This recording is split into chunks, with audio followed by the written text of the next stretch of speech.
Саламатсыңарбы балдар, маанайыңар жакшыбы? Анда эмесе биз адабий окуу сабагыбызды баштайбыз. Адегенде алтын эрежеге көңүл буралы.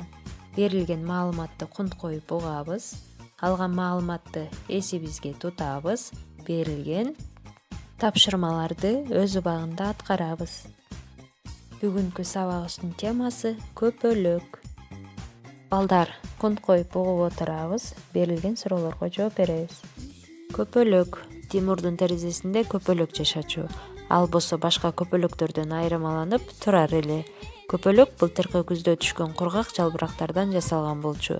Анын чоң канаттары өрүктүн жалбырактарынан, алчанын жалбырактары болсо көпөлөктүн кичине канаттарындай сезилип турчу.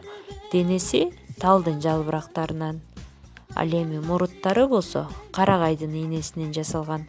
Мына ушундай укмуш көпөлөк түстүү кагазга чапталып турган. Аны караган киши суктанып таң калчу. Бир күнү Тимурдун апасы терезени ачса, шамал кирип көпөлөктү учуруп жөнөдү.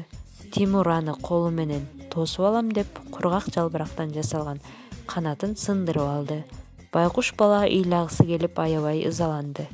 Ошол учурда көпөлөк киши сыяктуу сүйлөп Тимурга: "Кайгырба досум, мени кайра жасап алсаң болот" деп баланы соорутту.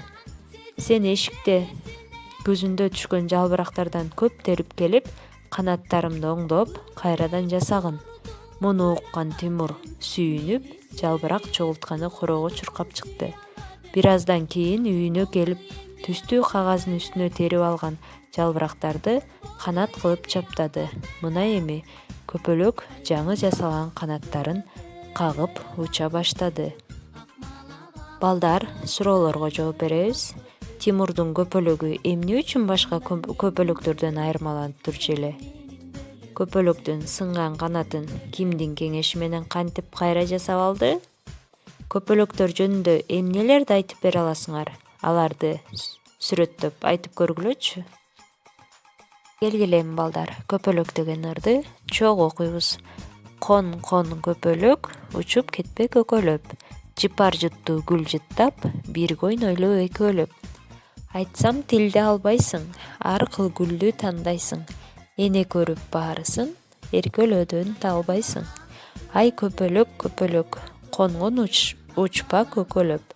Жолотпогун жаныңа, тентектерди эселек. Эми балдар, көпөлөк жөнүндө жаңылмач айтууну үйрөнөбүз.